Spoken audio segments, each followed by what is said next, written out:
Assalamualaikum warahmatullahi wabarakatuh. Perkenalkan, nama saya Muhammad Imam Mufti dengan NIM 7070824000110 dari Fakultas Ilmu Terapan dengan Prodi Teknologi Rekayasa Multimedia. Ini materi yang saya akan bawakan untuk UTS kali ini ialah tidak beragama orang yang tidak berakhlak. Agama bukan hanya tentang ritual ibadah semata, tetapi juga tentang bagaimana manusia berperilaku dalam kehidupan sehari-hari. Akhlak sendiri adalah cerminan dari sejauh mana seseorang memahami dan mengamalkan agamanya. Dalam Islam sendiri, Rasulullah SAW diutus oleh Allah Subhanahu Wa Taala untuk menyempurnakan akhlak yang mulia. Sesungguhnya aku diutus untuk menyempurnakan akhlak yang mulia. Hadis riwayat Imam Ahmad.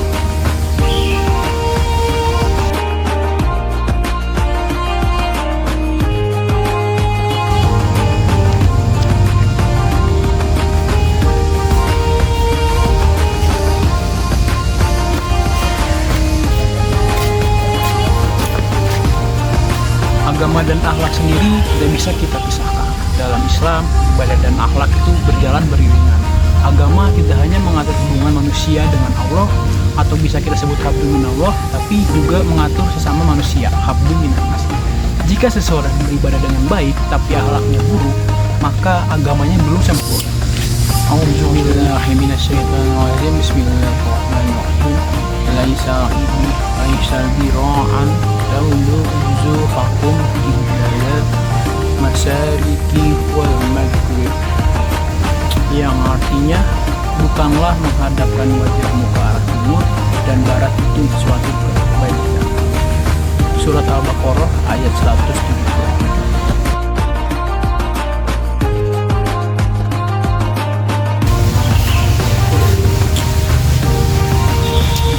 Akhlak adalah tujuan utama pengutusan Nabi Muhammad SAW. Sesungguhnya aku diutus tidak lain untuk menyempurnakan akhlak yang mulia. Hadis riwayat Imam Ahmad. Hadis ini menunjukkan bahwa agama bukan hanya soal syariat dan hukum, tetapi bagaimana kita menjadi manusia yang beradab dan budi pekerti yang baik. Nabi Muhammad SAW tidak hanya mengerjakan sholat dan juga puasa, tapi juga ada jujur, amanah, sabar, rendah hati, dan penuh kasih sayang. Bahkan, musuh-musuh beliau mengakui kejujuran Nabi Muhammad dengan memberikan gelar terhadapnya, yang kita kenal dengan gelar Al-Amin, yang artinya yang terpercaya.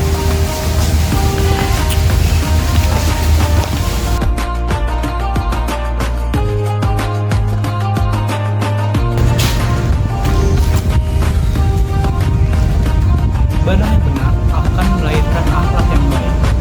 Islam tidak hanya menuntut banyaknya ibadah, tetapi juga dengan kualitasnya. Misalnya, yang pertama itu sholat. Sesungguhnya sholat itu mencegah dari perbuatan keji dan munkar.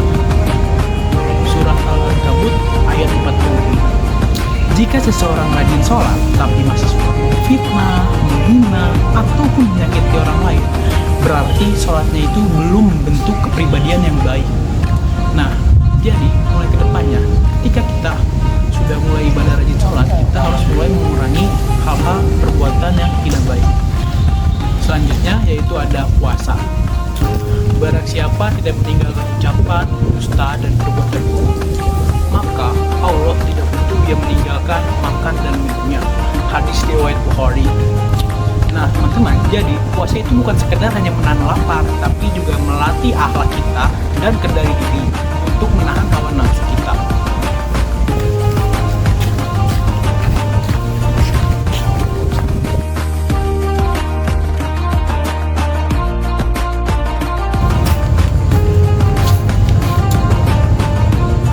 Nah selanjutnya itu ada ciri orang-orang beragama tapi tidak berakhlak.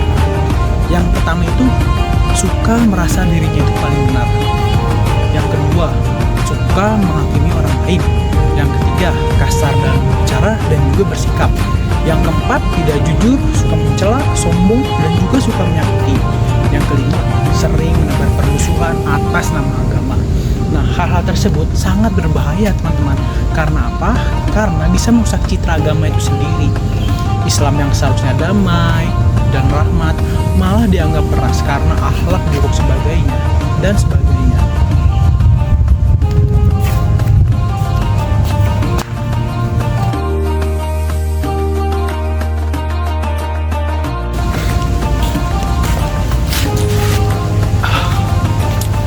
Kesimpulan yang saya bisa ambil dari materi yang saya sampaikan itu adalah agama jadi bukan hanya tampak dari simbol-simbol luar seperti pakaian, gelar, ataupun jumlah ibadah, tapi dari bagaimana kita bersikap dan perilaku. Semakin dekat seseorang kepada Allah Subhanahu wa Ta'ala, sampai semakin lembut, sabar, jujur, dan juga penyayang. Tak berakhlak, tak beragama, karena agama tanpa akhlak hanyalah kulit tanpa isi. Mari kita introspeksi diri. Sudahkah sholat kita mencegah kita dari suatu perbuatan buruk? Sudahkah puasa kita menahan lisan dan hati kita dari hal-hal yang haram? Sudahkah kita beragama dengan akhlak yang baik? Ya, semoga kita termasuk orang-orang yang beragama secara utuh lahir dan juga batin, dengan ibadah yang baik dan juga akhlak yang mulia. Sekian yang dapat saya sampaikan. Mohon maaf bila ada kekeliruan atau kesalahan kata, karena kesalahan datang hanya dari saya dan kebaikan datang dari Allah Subhanahu wa Ta'ala. Terima kasih. Wassalamualaikum warahmatullahi wabarakatuh.